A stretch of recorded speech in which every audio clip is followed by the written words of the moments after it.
maker. I like to watch the flames, reflection in the window pane, as if they were burning outside in the garden. The fire comforted me and took the fear out of the evening.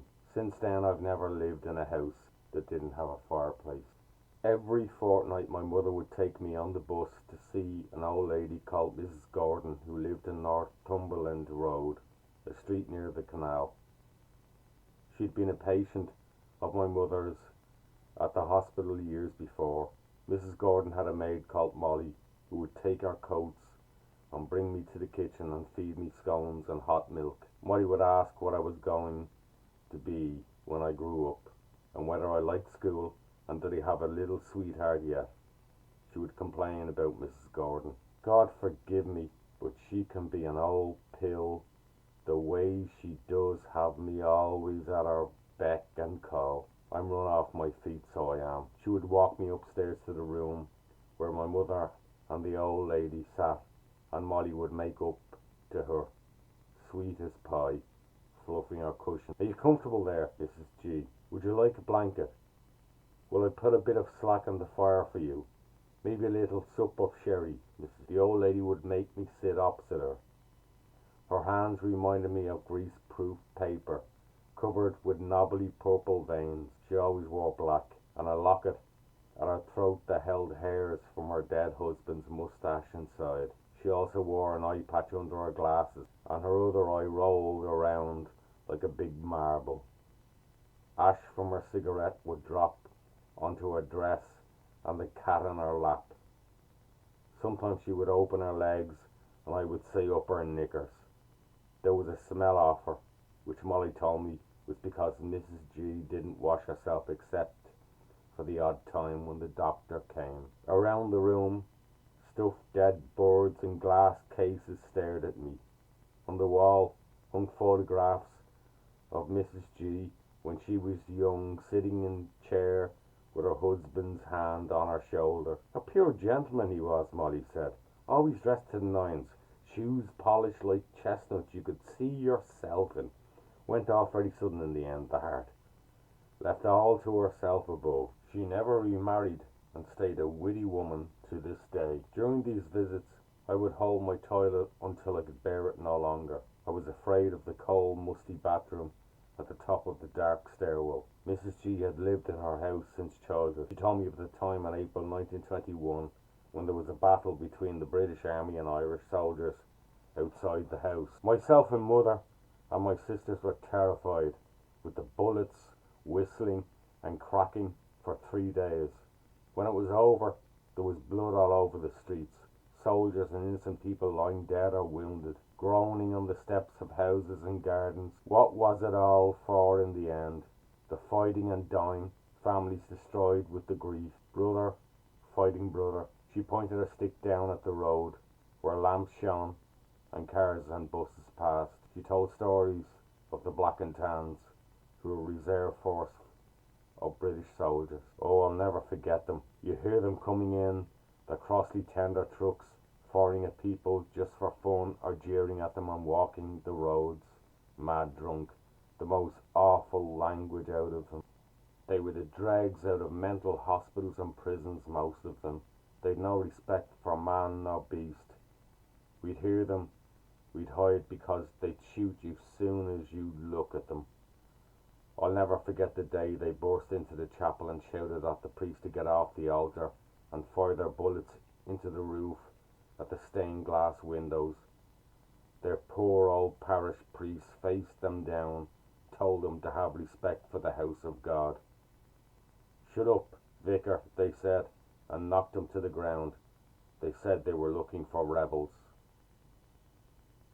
Mother had heard a story that they'd taken 2 boys, tied them to the back of one of their trucks and dragged them along the roads till there was nothing but 2 bloody lumps dumped in the village as a warning. Her mother had told her of her grandmother's memories of people skeletal by the roadside, mouths green from eating grass during the famine when half of Ireland starved to death because the potatoes were rotten and black in the ground as the remaining food was shipped to England under armed guard.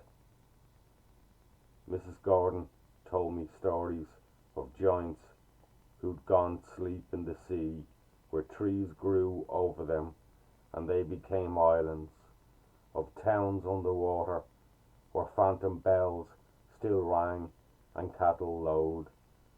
The old people, when she was a child, believed in other worlds beyond what we can see with human eyes, in fairies that could steal a child away in the night from a crib and replace it with a sticky thing which would waste away and die. There was a girl the old people used to talk about who had been taken by the fairies, and she was gone many a year, and the parents had given up hope of ever seeing her again. Then one day at the fair, didn't they see a woman, the spit of her own child, and didn't the woman put her finger to her lips to bid them be silent, to make no move toward her, and she disappeared away among the crowds. Things like that we cannot explain away. The fairies thought the mortal world of ours was a cruel place. They were magical and mysterious creatures. They could change shape to become birds or beasts, or the wind itself. They were as many and as small as blades of grass in a field. They drank magic wine from the bluebell flower, but they loved a bit of culinary cake with a nice glob of butter and jam on it. The old people would leave a bottle of stout for them under the hedge, and a bit of food so they wouldn't do any harm to a person during the night.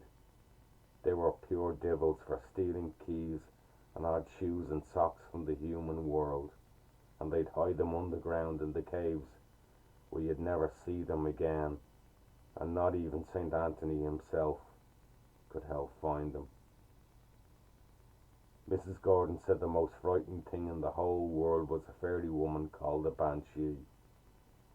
She followed certain families to warn of death, and if you heard her cries, you'd know for sure a death was coming.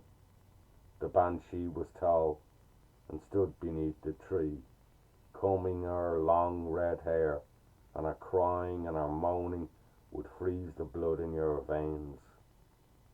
And another creature you wouldn't want to lay eyes on is Dullahan. This lad rode around the country on a black horse, on what you'd think he was carrying, his own head, and there'd be flames inside the eyes to light his way. He'd pull up outside your house and call your name, and that meant your days on this earth were done. That's all made up old stuff, my mother said. Don't pay any heed of it. Only raw, mate. That woman should have more sense than to be scaring children. There were more frightening things in the world than fairies and banshees and Dullahans. You'll come to see that, but I knew she believed in them deep down. Like my grandmother with films, Mrs. Gordon opened the door to me to the world. She liked to read newspapers, stories to me with a magnifying glass. There was one about a boy who had been raised with hens. He'd been in a cage since he was 2 years old. He'd never laid the eyes on a human except a woman who came twice a day and fed him out of a basin. The boy didn't know the woman was his mother. One day a neighbour happened to see him. She told the police, and they came and let him free. They couldn't believe their eyes, the way he was, his elbows going in and out like wings, pecking for food on the ground and standing on one leg giving little squawks.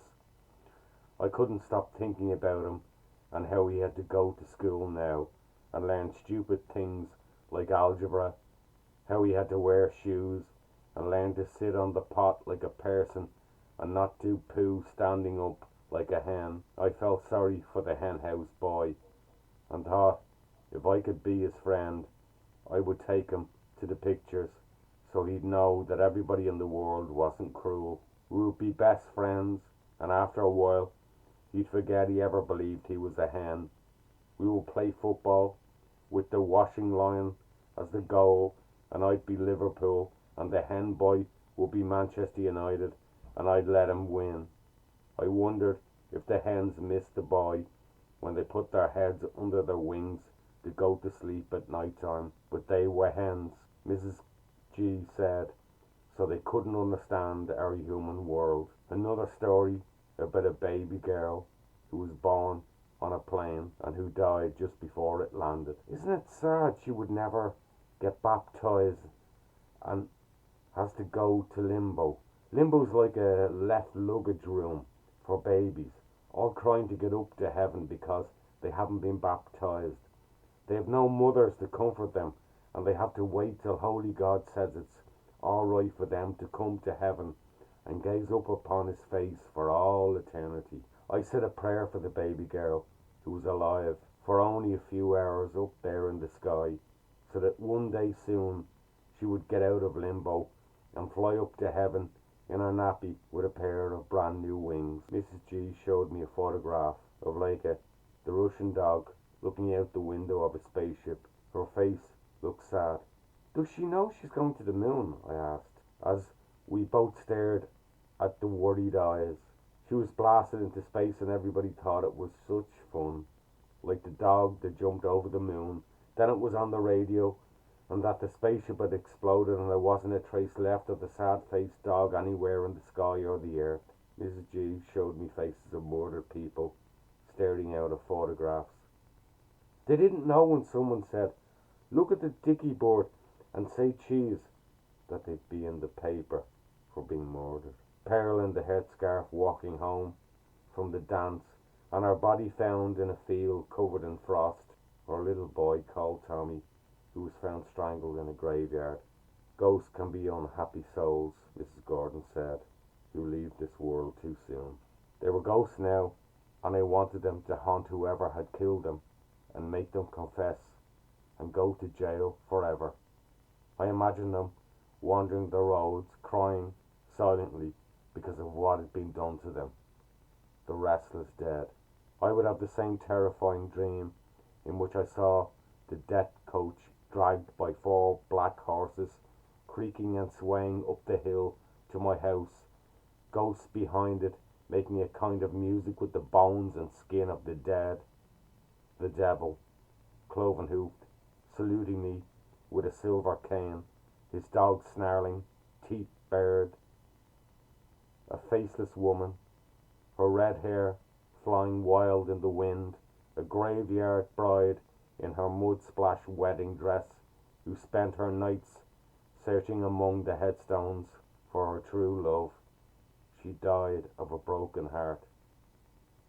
People die for such things, Miss Gordon said. The ghosts of my dreams all shuffling along till their crying died away in the night. What's heaven like? I asked her once.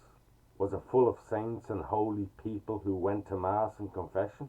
Heaven is a beautiful country, out behind the moon, with rivers and trees and fields and sun shining forever and ever. There are sweet shops and ice cream. I made Miss Gordon promise she would never haunt me, and she laughed and said that if she was a ghost, she'd only be a kind one looking out for me.